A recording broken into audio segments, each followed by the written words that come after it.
do you think? Yeah, it is okay to be angry. It's okay to be angry, but notice this verse. The very first part of this verse says, be angry and do not sin. It is possible for you to be angry about some things. There's a lot of things you should be angry with. You should be angry about children who are orphaned, who don't have families, and their government is not taking care of them. Or people are not reaching out to them.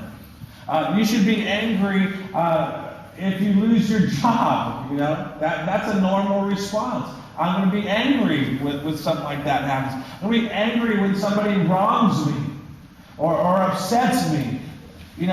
Jesus Christ himself became angry on occasion. There was a time when he went into the temple and there was these guys who were selling animals and for the sacrifices, but the problem was they were ripping off the people. They were charging them extra. They were using these wrong scales, these weights that would charge them a little bit more than they should have, and they were ripping them off. And Jesus goes in there and he just flips the tables over. The Bible says that he was so angry that he took the time to make a whip out of some cords, and he went into that temple and he started smacking people with that. He was angry because they were mistreating other people.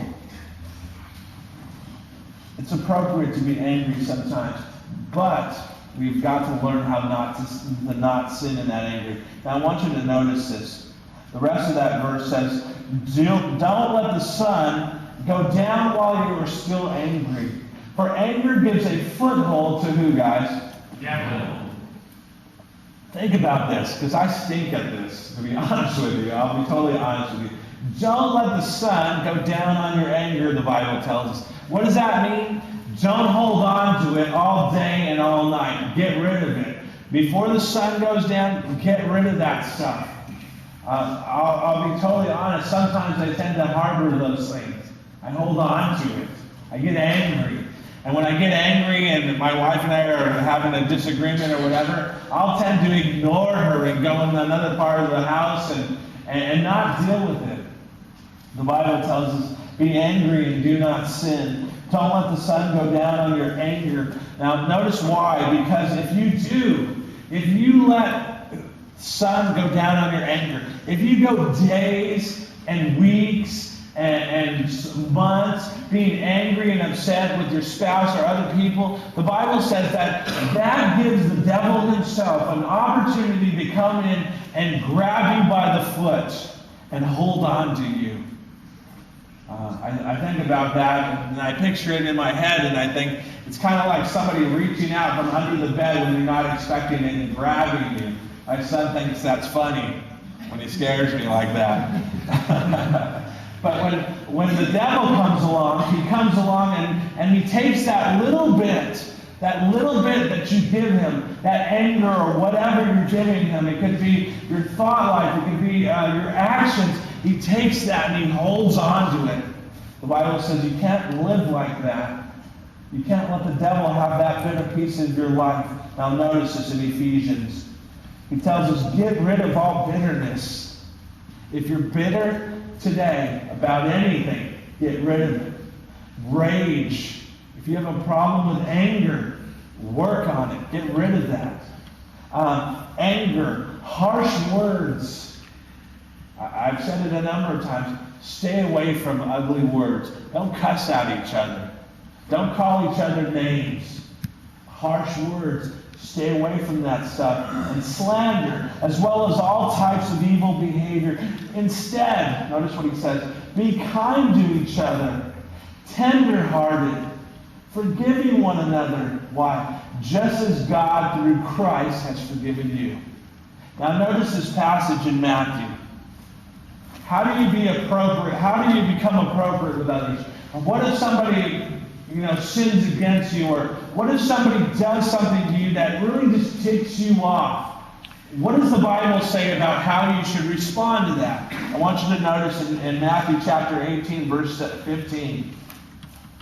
In Matthew chapter 18, verse 15, Jesus is talking and he says this, if your brother sins against you, you guys All right, you know where he's at, right? If somebody does something to you that you think is a sin, or that they've done something wrong, go and show him his fault, just between the two of you. Now, here's where we blow this right away. I've seen this with little girls, and I've seen it with older girls in junior high. This is what junior high girls will do. Somebody will say something about this person, and then they'll come over here and form a clique, right? They got their buddies over here. And then they'll start talking about that person, and then it's us against that person. Guys, you do it too. I know that. The Bible says, look, if somebody sins against you, go to him, talk to them about it, show them what happened, just between the two of you. Instead of talking about somebody behind their back, you should talk to God about that person. That way it stays with you. Just between the two. If he listens to you, you have won your brother over. Now, wouldn't that be great? I have a problem with you. Let's work on it. Let's talk about it. If it works out, isn't that great? You've won your brother back. Now, notice what it says. If he will not listen, take one or two others along, so that every matter may be established by the testimony of 2 or 3 witnesses. So here's what you do. You go to that person first and you say, look, this is the problem I'm having. Let's work this out so that we can get back on the same page together. And the person says, no, forget you. I'm done with that. I don't need you. You know? And then you say, okay, well, you can walk away. And then you go get 1 or 2 others that have seen maybe what's going on. And you take those 2 with you and you say, look, we need to talk. We need to reconcile this. We need to get back on the same page. We can't be acting like this towards one another. Notice what it says.